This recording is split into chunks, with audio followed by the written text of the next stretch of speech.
Salam, hər vaxtınız xeyir. Mən İşıq Nöqtəsi Tədris Mərkəzinin Azərbaycan dili və ədəbiyyat müəllimi Rüstəmi Səkinə.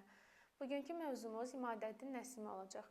14-cü əsrdə yaşamış görkəmli sənətkarlarımızdan biri də İmadəddin Nəsimi olmuşdur. Nəsimi Şamaxıda anadan olmuş, ilk təhsilini də elə burada almışdır. Onun həyatı haqqında geniş məlumata sahib deyilik. Bəzi mənbələr əsl adının Əli, bəzi mənbələr isə Ömər olduğunu qeyd edir. Nəsimi məntiq, riyaziyyat, astronomiya elmlərini, həmçinin dinlərin tarixini öyrənmişdir. Onun yaşadığı dövrdə ən geniş yayılmış təriqət hürufilik təriqəti idi. Bu təriqətin əsası Fəzlullah Nəimi tərəfindən qoyulmuşdur. Hürufilik təriqətinə görə Allah bütün canlılarda təcəssüm edir. Buna görə də insan kamil olmalı, qəlbini saflaşdırmalı və mənəvi aləmi təmiz olmalıdır. Hürufilər haqsızlığa, zülmə etiraz edərək ona qarşı çıxırdılar. Nəsimi də bu təriqətin mövqeyini üstün tutmuş, onun davamçılarından biri olmuşdur. Elə məhz buna görə də tez-tez təqibə məruz qalır, tənqid olunur və yaşayış yerini dəyişmək məcburiyyətində qalırdı. Buna baxmayaraq, əqidəsindən dönməyən, sona kimi mübarizə aparan sənətkar ağır işgəncələrlə edam olunmuşdur. Nəsiminin bədii irsi qəzəl, qəsidə, rübai, tuyuq və s. şeirlərdən ibarət olmuşdur. Ərəb, fars, türk dillərində qələmə almış, həmçinin əruz vəznində yazmışdır. Sənətkarın bədii irsi qəzəl, qəsidə, rübai, tuyuq və s. şeirlərdən ibarət olmuşdur. Nəsimi əsərlərini ərəb, fars, türk dillərində qələmə almış və əruz vəznində yazmışdır. Onun əsərlərini mövzusuna görə iki qrupa bölə bilərik. Birinci qrup təriqət şeirləri, ikinci qrup isə dünyəvi şeirlərdir. Təriqət şeirlərində həm sufi, həm də hürufi ideyaları əks etdirirdi. Sayca hürufi ideyaları əks etdirən şeirləri çoxluq təşkil edir.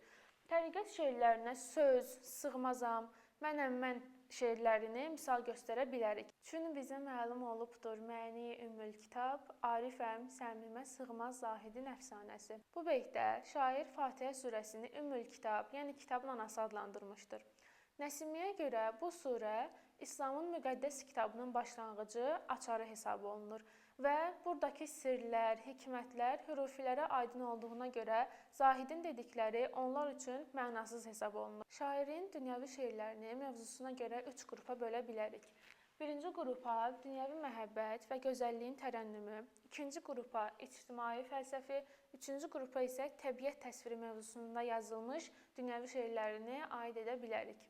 Məhəbbətin tərənnümünə həsr olunmuş şeirləri isə Neylərəm, Etməgil və Yanaram şeirləridir. Nəsiminin təriqət şeirlərində yar, dilbər, ilahi gözəlliklə bağlı idi. Məhəbbətə həsr olunmuş şeirlərində isə bu sözlər həqiqi məna daşıyır və lirik qəhrəman öz sevgisindən danışır burada. Lirik qəhrəman sevgisini həyatının mənası, ən qiymətli varlıq hesab edirdi. Dilbəra, mən səndən ayrı ömrü canı neylərəm, tacü təxti, mülkü malı, xanimanı neylərəm. İstərəm vəsl cəmalın ta qılam dərdə dəva, mən sənin bimarınam, özgə dəvanı neylərəm. Bu misralar Nəsiminin Neylərəm şeirinə məxsus misralardır. Məşuqənin zahiri gözəlliyinin tərənnüm olunduğu şeirlər də var idi. Düşdü yenə dəli könül gözlərinin xəyalinə və Əcəba bu huri üzlü məhibədir, ya pərimi şeirlərini buna misal göstərə bilərik. Müəllifin ictimai fəlsəfi məzmunlu şeirlərində dünyanın dərk edilməsi, onun etibarsızlığı, vəfasızlığından şikayət, eləcə də rəzilliyi özünə peşə edənlərdən narazılıq əks olunur. Yoxdur vəfası dünyanın, aldanma anın alına, rəngindən oldu münfəil, hər kim boyandı alına. Təbiətin təsvirinə həsr olunmuş şeirləri isə sayca az idi. Buna misal kimi Mövsüm-i Novruzu Neysan şeirini nümunə göstərə bilərik. Gəlin indi də Sığmazam qəzəlinə danışaq. Sığmazam qəzəli Nəsiminin yaradıcılığında mühüm yer tutan bir qəzəldir.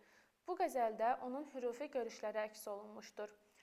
Əsər lirik qəhrəmanın monoloqu təsirini bağışlayır. Lirik qəhrəmana görə Allah kamil insanın maddi və mənəvi aləmində əks olunub. O bildirir ki, bu iki aləm onda sığsa da, o, bu aləmlərə sığa bilmir. Lirik qəhrəman mövqeyini qətiyyətlə, çəkinmədən bildirir. O, uludur. Bütün var olanlar onun əlamətidir.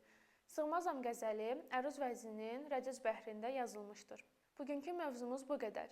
Videonu bəyənməyi unutmayın. Sağ olun.